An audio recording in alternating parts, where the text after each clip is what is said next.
Hey folks, welcome back to another review with yours truly, Sam Healey, and today I'm going to be taking a look at this monster right here, Tannhauser from Fantasy Flight Games. It is a game that incorporates something that is called the pathfinding system. Has nothing to do with the role-playing game that has since come out and the other little fiddly card games that came out with it, but it has everything to do with this little system of colored rings that mark the map and helps you figure out how you can interact with the map and where your line of sight is and all this kind of thing. It really simplifies a very innovative system, and I'm very surprised that it hasn't caught on somewhere else, because it was a very simplified way of determining line of sight and how you can interact with the board. But it is set in a alternate universe where it is 1949 and the First World War has not ended yet, and the two sides are finding alternative methods of breaking the stalemate, and with the Reich Corps trying to go the supernatural route, and the Union Army is trying to hold them off and beat them back. So it is a board game of, as the box says, Eldritch horror and heroism, set in World War I, 1949, alternate universe.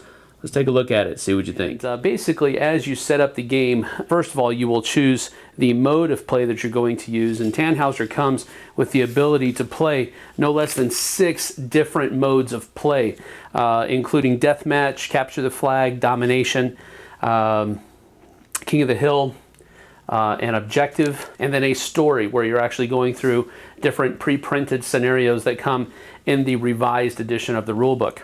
And then you're going to choose factions. The base game, which is what I'm showing you here, comes with 2 different factions. There is the Reich, which is on this side of the board right now, and then the Union, or the Army of the Union, which is on that side.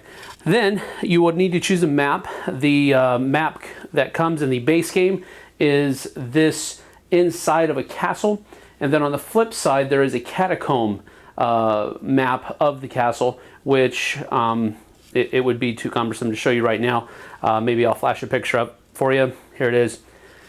And then you would need to choose characters based upon the factions that you chose. Now in the base game, like I said, it only comes with the Reich and the Union, but you also have other factions. One is the Matriarchy, which is a Russian faction. Then you also have the Shogunate, which is a Japanese faction. And then there are also mercenaries in various expansions and whatnot that you will be able to use. But in the base game, it is just these 2.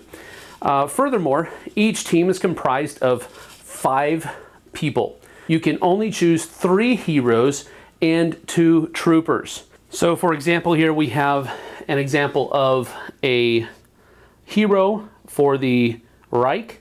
This guy's name is Hermann von Heitzinger, and as you can see, he has 4 rows of stats, whereas the Schocktruppen here for the Reich only has 3 rows. So this guy is a troop type character, this guy is a hero type character. Then once you have chosen your characters, you would look in the book. This is a copy of the revised edition of the rule book, and you would pick what pack you're going to allow that person to take. And the pack is basically going to tell you what special abilities that person will have in that specific fight. We need to roll for initiative. And initiative is quite simply one person rolling a 10-sided die, the other person rolling a 10-sided die. And then some effects, some of these special abilities that come with the characters will help your roll. For example, Hermann von Heitzinger here has a special ability that adds 4 to your initiative roll. Now, initiative rolls are quite simply who is going to be able to start activating their people first. All right, so the German player rolls, and that's an 11. I'm sorry, it's a 9, because Hermann von Heitzinger adds 4 to that roll. Then the Union person would roll, and that's a 2. Okay, so that means that the Reich has the initiative. So they will begin the turn, and then it will alternate back and forth.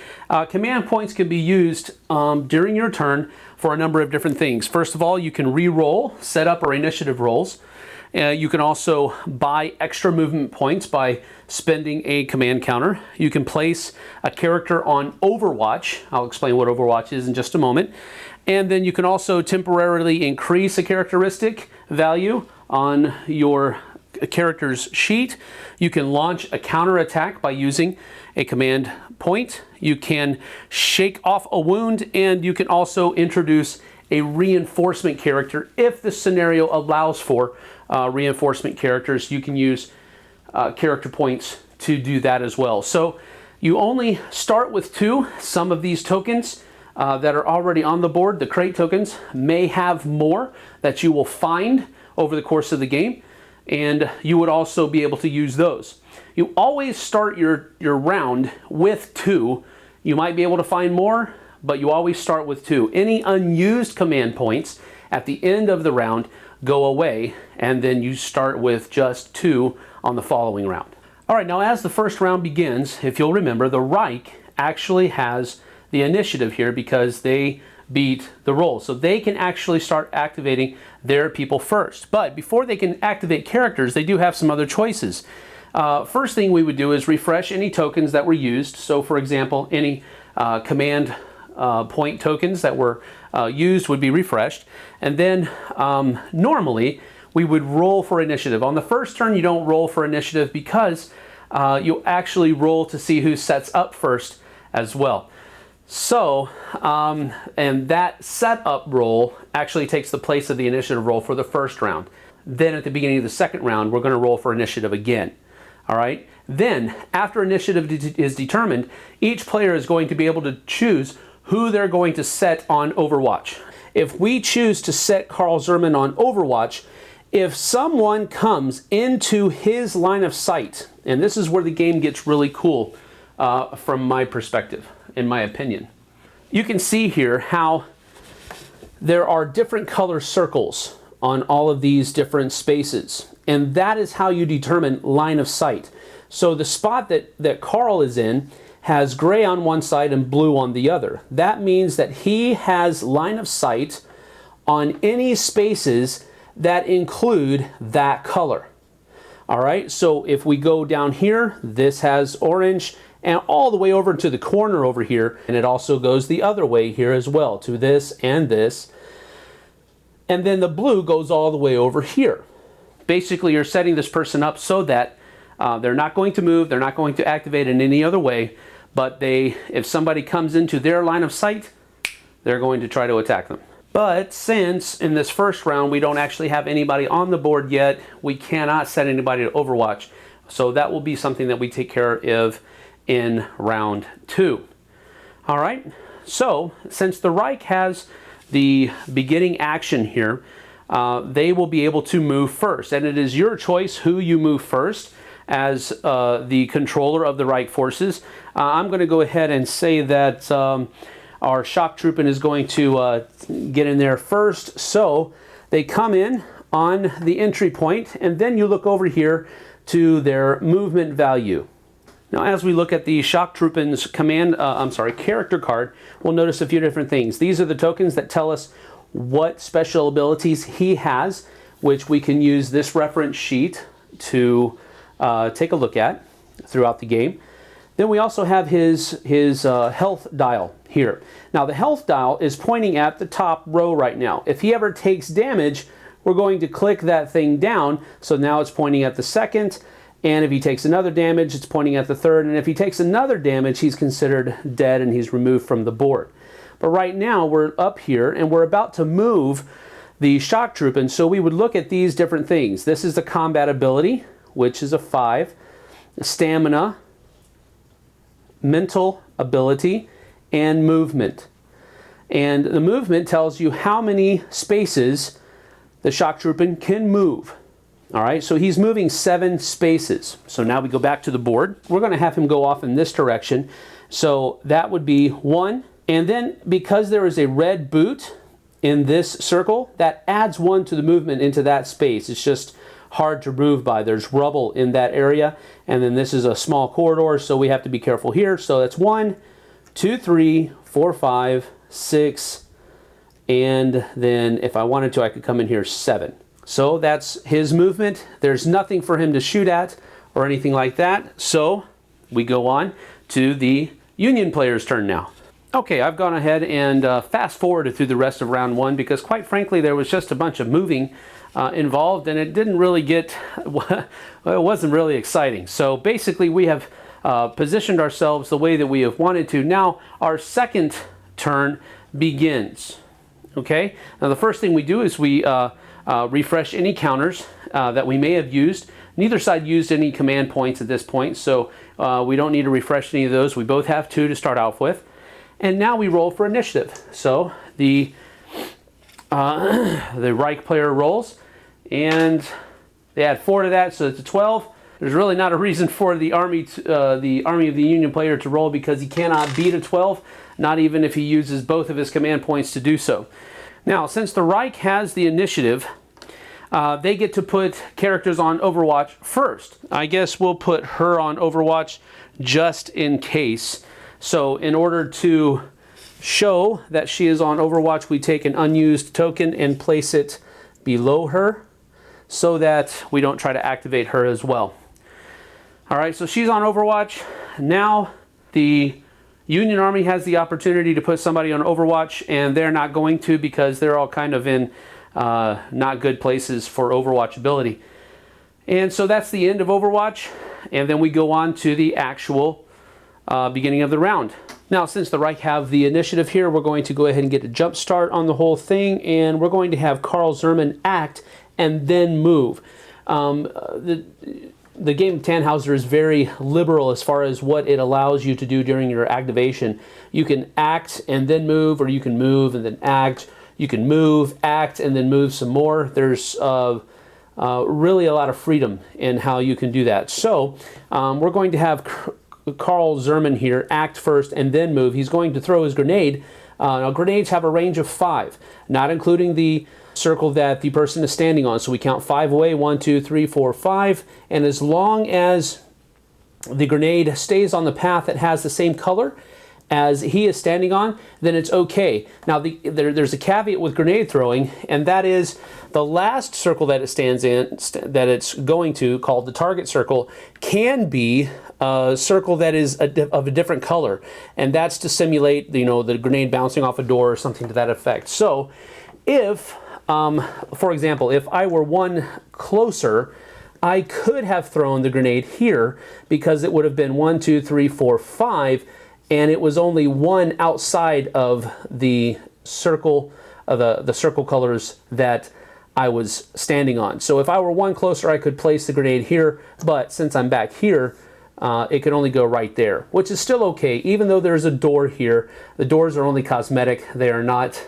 mechanical. Now, what a grenade does here is that a grenade deals what are called automatic successes to the persons that are in adjacent circles to the target circle where the grenade has landed. So in this case, the captain here is going to take 4 hits that are automatic hits. The German player, the Reich player, does not have to roll for them.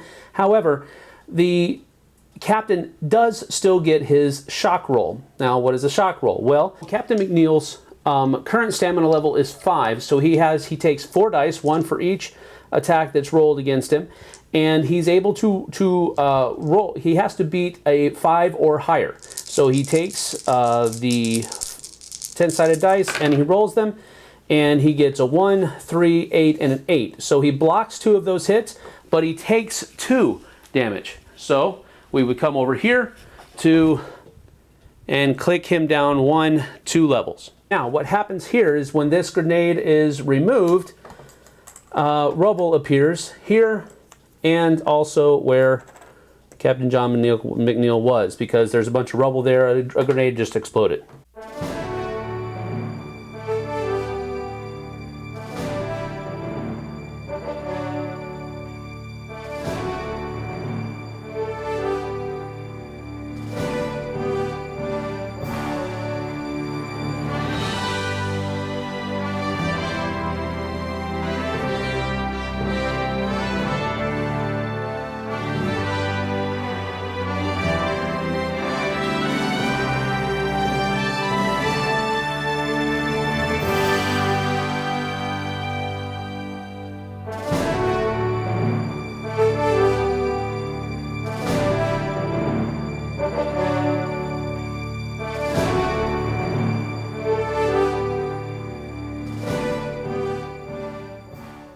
Okay, so now this is my roll for my attack with Commando Alpha against Carl Herman over there, or Zerman, whatever you call him. Now, since I have the flash gun Mark 1, if I roll natural 10s, which I did, I rolled 3 of them. Now, what Carl has to do now is roll 4 dice for the number of hits that I rolled against him. And he has to take his stamina of 5. And now he's going to take 4 dice and try to get 5s or better. But if he doesn't roll a natural 10, he's automatically eliminated. Okay, now he saved 2, but he did not roll any natural 10s. So Carl is out. Then, continuing his movement, he's going to come back 1, 2 onto this health spine, this health spot here, so that gives him some cover in case somebody tries to come and attack him. Okay, on the right player's turn, we're going to activate Hermann von Heitzinger here. He has a movement of 6. We're going to have him move and then use his Patmos amulets. So we're going to move him. He has a movement of 6. 1, 2, 3, 4, 5, 6. And then with his Patmos amulet, it is a mental weapon. It can be used to target someone that is his mental ability, which is 6, plus 1 circles away. So we're going to target Barry Brown with his very large weapon. And 1, 2, 3, 4, 5. Mental ability of Hermann von Heitzinger is 6, plus 1 is 7. It has a range of 7, so he is well within range. So now what happens is there is a mental duel between Heitzinger and Barry Brown. If Heitzinger wins, Barry is going to have to attack the closest person to him with the weapon of Heitzinger's choice. So this is potentially a bad situation for the Union. So, since Heitzinger is conducting a mental duel with Barry, Heitzinger and Barry both have to roll 4 dice. And then they're going to take their current mental ability and have a duel, a mental duel. So Heitzinger's mental ability right now is a 6. So he is rolling 4 dice and looking for 4 or better. All right. So he has 2 successes. All right. Now, what Barry is going to do is he's going to take his mental ability, which is a 3, which means he gets to roll 4 dice and do 7 or better.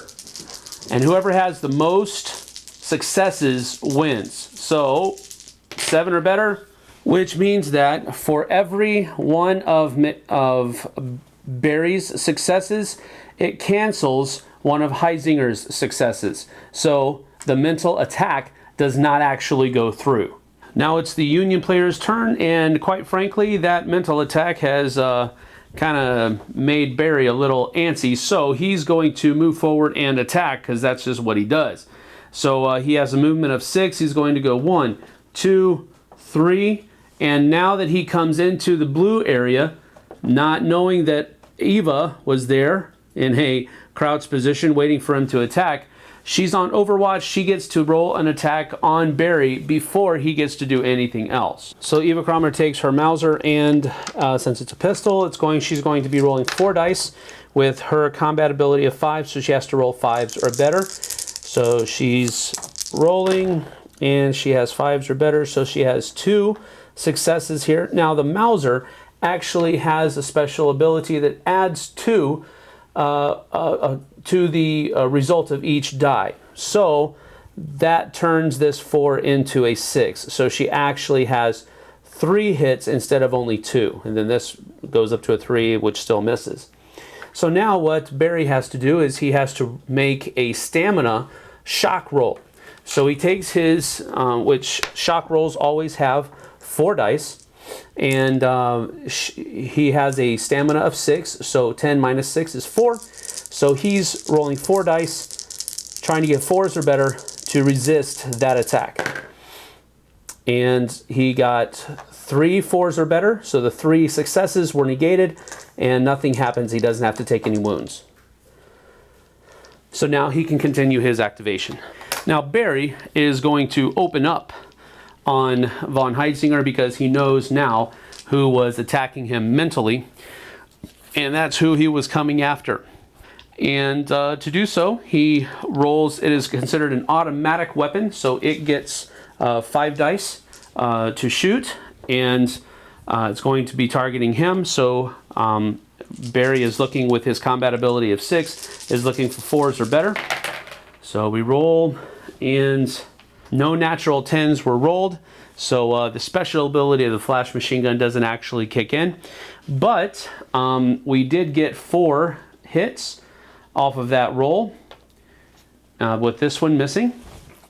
And so now Hermann von Heinzinger has a shock roll of, his ability is 4, so he's looking for 6s or better. And he has one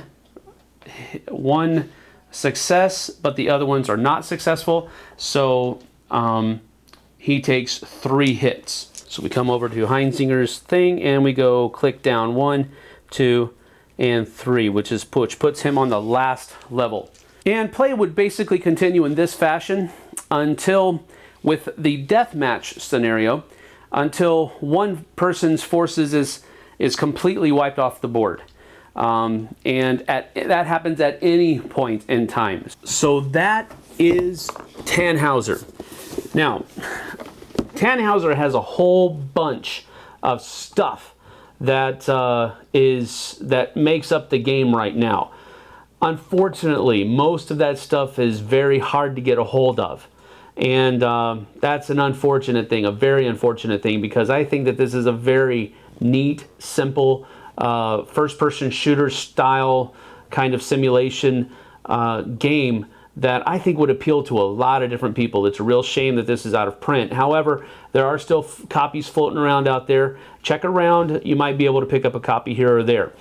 Now, as I have said in the introduction, the pathfinding system for Tannhauser is just amazing. I love how it completely simplifies the line of sight and how you interact with the board, the different things in the board, what's considered adjacent, what's not considered adjacent, all those kinds of things. So simple with this mechanism. And I've always loved Tannhauser. My sons have loved playing it over the years as well. So this is staying deeply in my collection. I feel like I just don't have the words to express how much how enjoyable I find this game. I feel like I'm doing it a disservice and just not doing any justice with this review and how much I love the game. One of the things that this game really did well was make each character feel different. The troopers were kind of vanilla, but each of the different heroes had a very different flavor to each of them, and that just deepened with the other factions when they came out as well. I love the different packs that you can choose that change from scenario to scenario. Maybe you'll want to go a little bit of a longer haul on one scenario, and then you'll want to choose a more combat-oriented pack for another scenario. The models are absolutely exquisite. They're not perfect painting jobs, of course, but they are tremendously well done for having pre-painted figs. There's just so many different things that I can say good about Tannhauser, and there are very few things, really, if any, that I could say bad about it. I like this game that much. So my final thoughts on Tannhauser are simply going to be this: 2 thumbs, way up. And if you ever find that you have the opportunity to pick up a copy of Tannhauser, please do so. Now, since this game is out of print, and since I'm doing a review of it, it would be pretty wrong of me, I think, to talk so highly about this game and then not give you a chance to get a copy of it myself. Now, I happen to own 2 copies of Tannhauser. I have my own copy, which has all of the different expansions that come with it and that type of thing. But then I also have another copy, this copy that I used to do this review, that was given to me by somebody else who just doesn't play the game anymore. And they thought that I could do something with it. Well, I'm going to make this available to all of you people who are watching this video right now. If you would like this copy of Tannhauser, I'm going to open up a contest everybody who watches this video, send me an email to samuelhealey@gmail.com. And everybody who sends me an email will have one entry into a drawing at the end of October. Let's say October 31st is the last day that 2015 that you will be able to enter this contest. And at the end of that time frame, October 31st is the last day you'll be able to enter it. October 31st, 2015, you will have an entry to win this copy of Tannhauser, and I will take care of the shipping charges and everything like that, free of charge, absolutely, to you. On November 1st, I will take a drawing. I'll have Tom help me out on this so we make sure it's above board, and I'll let you know who the winner is. I'll email you back, and we'll get you your copy. So if you're watching this video, shoot me an email at samuelhealey@gmail.com, and that will be an entry to win this copy of Tannhauser so that you too can enjoy this game. See you on the flip side, folks. Thanks so much for watching the Dice Tower videos. Find more great videos and reviews, as well as our top-rated audio podcast at Dicetower.com. You can also find other great shows at Dicetowernetwork.com. I'm Eric Summerer, and you've been watching The Dice Tower. The Dice Tower is sponsored by Cool Stuff Inc., where you can find great games for great prices. Cool stuff in stock. Check them out at CoolStuffInc.com.